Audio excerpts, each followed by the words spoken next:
नमस्कार दोस्तों, चलिए जानते हैं झारखंड की 25 फटाफट बड़ी खबरों को सिर्फ 10 मिनट में। और हम लोग जानेंगे इस वीडियो में सभी सरकारी योजनाओं के बारे में, मनिया सम्मान योजना, वृद्धा पेंशन योजना और पीएम आवास योजना के बारे में। पर उससे पहले हमारे चैनल को सब्सक्राइब नहीं किया है तो सब्सक्राइब कर लें। पूरे झारखंड में उत्तर पश्चिमी हवाओं से ठंड अचानक बढ़ गई है। अगले 5 दिनों तक मौसम शुष्क रहेगा और रात सुबह कनकनी तेज बनी रहेगी। रांची में न्यूनतम तापमान 7.5 डिग्री तक ठंड रहेगी, जबकि मैकलुस्कीगंज में 4 डिग्री दर्ज हुआ है। पहाड़ी क्षेत्रों की बर्फीली हवाओं से कई इलाकों में शीतलहर बढ़ी है और लोगों की परेशानी भी बढ़ गई है। रांची में देश भर से आए आदिवासी प्रतिनिधियों ने सीएम हेमंत सोरेन से आदिवासी संघर्षों का नेतृत्व करने का आग्रह किया। सीएम ने कहा कि झारखंड आदिवासी पहचान और अधिकारों की रक्षा के लिए प्रतिबद्ध है। सरकार शिक्षा, संस्कृति और सशक्तिकरण पर काम कर रही है। उन्होंने बताया कि आदिवासी छात्रों को विदेश में पढ़ाई का मौका मिल रहा है। प्रतिनिधियों ने सरकार के प्रयासों की सराहना की। ट्रैफिक पुलिस और परिवहन विभाग ने सुरक्षित यातायात अभियान के तहत शहर में 200 से ज्यादा वाहनों पर रिफ्लेक्टिव टेप लगाया। ट्रैक्टर, ट्रॉली, ऑन्टो और भारी वाहनों पर टेप लगाने से कोहरे और अंधेरे में गाड़ियां दूर से दिखेंगी और हादसे कम होंगे। अधिकारियों ने ड्राइवरों को इसकी अहमियत समझाई और बिना टेप वाले वाहनों पर जुर्माना लगाने की चेतावनी भी दी। रांची में आयसा के छात्रों ने छात्रवृत्ति की देरी, बढ़ी परीक्षा फीस और पेन की अनिवार्यता के खिलाफ विधानसभा घेराव किया। पुलिस ने मार्च को बीच में ही रोक दिया, जिससे हल्का तनाव हुआ। छात्रों ने कहा कि देर से मिलने वाली छात्रवृत्ति और बढ़ा खर्च पढ़ाई पर भारी पड़ रहा है। उन्होंने मुख्यमंत्री के नाम मांग पत्र देकर इन फैसलों को तुरंत वापस लेने की अपील की। रांची में भाजपा नेता बाबूलाल मरांडी ने शराब घोटाले पर सीएम हेमंत सोरेन को घेरा। उन्होंने कहा कि शराब नीति बनते समय ही उन्होंने सीएम को पत्र लिखकर गड़बड़ी की जानकारी दी थी, लेकिन कोई कार्रवाई नहीं हुई। मरांडी ने आरोप लगाया कि अफसरों से मिली रकम का सही हिस्सा नहीं पहुंचा। उन्होंने कहा कि सरकार भ्रष्टाचार, कानून व्यवस्था और विकास तीनों मोर्चों पर फेल है। रांची नगर निगम ने गीला सूखा कचरा अलग करने के लिए गीत और शायरी के जरिए अनोखा अभियान शुरू किया है। निगम लोगों से रोजमर्रा का कचरा अलग रखने की अपील कर रहा है, ताकि सही निपटान और रिसाइकलिंग हो सके। कई नागरिकों ने कचरा उठाने वाली गाड़ियों के समय पर न आने की शिकायत की है। निगम ने रूट और टाइमिंग की जल्द समीक्षा कर समाधान का आश्वासन दिया है। झारखंड के स्वास्थ्य मंत्री इरफान अंसारी ने केंद्र सरकार पर बकाया पैसा रोकने का आरोप लगाया और चेतावनी दी कि पैसा नहीं मिला तो राज्य से खनिज भेजना बंद कर देंगे। उन्होंने भाजपा पर विकास रोकने और सीएम हेमंत सोरेन को अपमानित करने का आरोप लगाया। इरफान ने कहा कि राज्य अपनी कमाई से विकास कर रहा है, लेकिन भाजपा को यह पसंद नहीं है।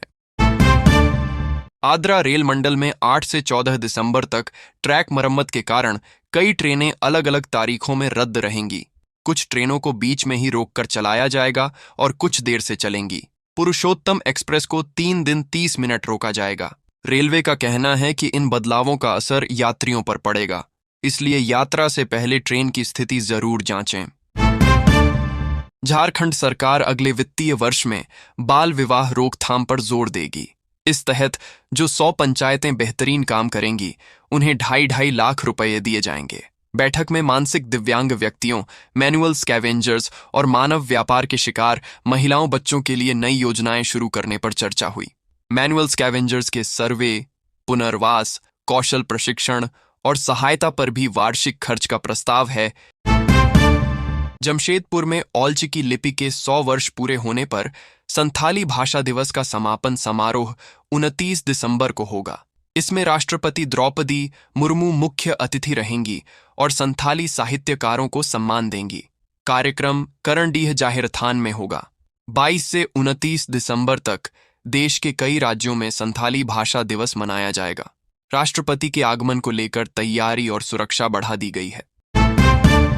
देवघर में भाजपा अध्यक्ष जेपी नड्डा पहुंचे, जहां सांसद निशिकांत दुबे और कई पूर्व मुख्यमंत्रियों सहित बड़े नेता मौजूद रहे। सर्किट हाउस में कार्यकर्ताओं की बड़ी भीड़ जुटी। नड्डा कार्यकर्ताओं से मिलकर झारखंड की राजनीतिक स्थिति पर चर्चा करेंगे। बाबूलाल मरांडी और अर्जुन मुंडा ने कहा कि नड्डा के आने से कार्यकर्ताओं में उत्साह बढ़ा है। यह द्वारा संथाल परगना की नई राजनीतिक दिशा तय कर सकता है। बिहार में एनडीए की जीत के बाद झारखंड में सत्ता बदलने की चर्चाएं तेज हैं। हेमंत सोरेन के दिल्ली दौरे के बाद जेएमएम भाजपा नजदीकियों की बात उठी। महागठबंधन में नाराजगी भी दिखी। मंत्री सुदिव्य कुमार ने अफवाहें बताकर कहा कि जनादेश का सम्मान होना चाहिए। बाबूलाल मरांडी ने कहा कि ऐसी बातें सिर्फ मीडिया में हैं। कांग्रेस ने इसे ध्यान भटकाने की भाजपा की साजिश बताया। धनबाद के केंदुआडीह में जहरीली गैस रिसाव के बाद प्रशासन अलर्ट है। वैज्ञानिकों ने कहा कि लोगों को सुरक्षित जगह बसाने के अलावा कोई विकल्प नहीं है। प्रशासन ने लोगों को बेलगड़िया और कर्माटांडर रिहैब साइट दिखाकर वहां की सुविधाओं की जानकारी दी। उधर तकनीकी और रेस्क्यू टीमें लगातार जांच में लगी हैं। प्रशासन माइकिंग कर लोगों से क्षेत्र खाली करने की अपील कर रहा है। रांची में जदयू नेता राजा पीटर के नेतृत्व में एक शिष्टमंडल ने राज्यपाल से मिलकर पेसा कानून जल्द लागू करने की मांग की। प्रतिनिधिमंडल ने 7 सूत्री मांग पत्र दिया, जिसमें आदिवासी मूलवासी हितों की सुरक्षा, कानून व्यवस्था सुधार, कैनाल क्षेत्र की सड़क निर्माण, अवैध लॉटरी और बालू कारोबार पर रोक, खतियान में हुई त्रुटियों को सुधारने और लोहरा समुदाय को एसटी प्रमाण पत्र देने की मांग शामिल है। बीसीसीएल ने केंदुआडीह राजपूत बस्ती में गैस उत्सर्जन से प्रभावित लोगों के लिए लगातार राहत और इलाज की व्यवस्था की है। गोपालीचक में मुफ्त स्वास्थ्य शिविर लगाया गया, जहां 26 मरीजों की जांच और दवा दी गई। विशेषज्ञ डॉक्टरों की टीम और मेडिकल टास्क फोर्स लगातार निगरानी कर रही है। क्षेत्र में 6 एम्बुलेंस, अस्थायी टेंट, भोजन और इलाज की पूरी व्यवस्था की गई है। रांची में झारखंड राज्य मनरेगा कर्मचारी संघ के आह्वान पर मनरेगा कर्मियों ने ग्रामीण विकास मंत्री दीपिका पांडेय सिंह के आवास पर धरना दिया। कर्मियों ने चेतावनी दी कि मांगें पूरी नहीं हुई तो मुख्यमंत्री आवास घेराव होगा। उनकी मुख्य मांगें स्थायीकरण, ग्रेड पे, सामाजिक सुरक्षा, स्पष्ट निलंबन नीति और मृत कर्मियों के परिजनों को मुआवजा व नौकरी। मौके पर भारी पुलिस बल तैनात रहा। रांची में विधानसभा सत्र के दूसरे दिन विपक्ष ने सरकार के खिलाफ जोरदार नारेबाजी की। भाजपा, आजसू और लोजपा के विधायक छात्रवृत्ति भुगतान में देरी और धान का समर्थन मूल्य 3200 रुपये करने की मांग कर रहे थे। विपक्ष ने कहा कि किसान और छात्र परेशान हैं और सरकार वादे निभा नहीं रही। आज सदन में द्वितीय अनुपूरक बजट भी पेश किया गया। रांची में राजद संसदीय बोर्ड की बैठक हुई, जिसमें तय किया गया कि राजद नगर निकाय चुनाव पूरी मजबूती से लड़ेगा। जिलों में प्रभारी बनाए जाएंगे और मंत्री विधायक क्षेत्र में जाकर राजद समर्थित उम्मीदवारों को जिताने का काम करेंगे। नेताओं ने कहा कि पार्टी इंडिया गठबंधन और हेमंत सोरेन के साथ है और अफवाहें बेबुनियाद हैं। पार्टी को संगठन मजबूत कर अगले चुनावों की तैयारी का निर्देश दिया गया। झारखंड सरकार ने बार, होटल, रेस्टोरेंट और अस्पतालों की सुरक्षा ऑडिट का आदेश दिया है। सभी जिलों से 7 दिन में रिपोर्ट मांगी गई है। यह कदम गोवा नाइट क्लब हादसे के बाद उठाया गया, जिसमें 25 लोगों की मौत हुई। मंत्री इरफान अंसारी ने कहा कि लापरवाही पर कार्रवाई होगी। उन्होंने रसोई और फायर सेफ्टी जांच पर जोर दिया और मृतकों के परिवारों को मुआवजा देने की मांग की। झारखंड में सरकारी धान खरीद का रास्ता साफ हो गया है। कैबिनेट ने धान का सरकारी दर 2450 रुपये तय किया और किसानों को 48 घंटे में पूरा भुगतान मिलेगा। सिविल सेवा प्रोत्साहन राशि बढ़ाकर 1.5 लाख रुपये की गई।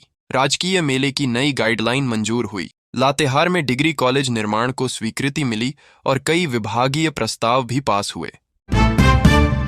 रांची में सत्र के दौरान कांग्रेस के 2 नेता भिड़ गए। विधायक प्रदीप यादव ने कहा कि हंसडीहा अस्पताल में 25 करोड़ के सामान की चोरी हुई है। स्वास्थ्य मंत्री इरफान अंसारी ने इसे गलत बताते हुए कहा कि चोरी सिर्फ 1 करोड़ के करीब है। मंत्री ने कहा कि प्रदीप यादव या तो अपने आरोप साबित करें या माफी मांगे। इस मामले में एफआईआर दर्ज है। बीसीसीएल केंदुआडीह कोलियरी में गैस रिसाव के बाद हालात संभालने के लिए राहत काम तेज कर दिया गया है। 2 लोगों की मौत की पुष्टि हुई है। पुटकी एरिया के जीएम गणेश चंद्र शाह को निलंबित किया गया। 28 प्रभावित लोगों का इलाज हुआ। बीसीसीएल ने नई टीम तैनात की है और आईएसएम आईआईटी विशेषज्ञों की मदद से पूरे मामले की जांच जारी है।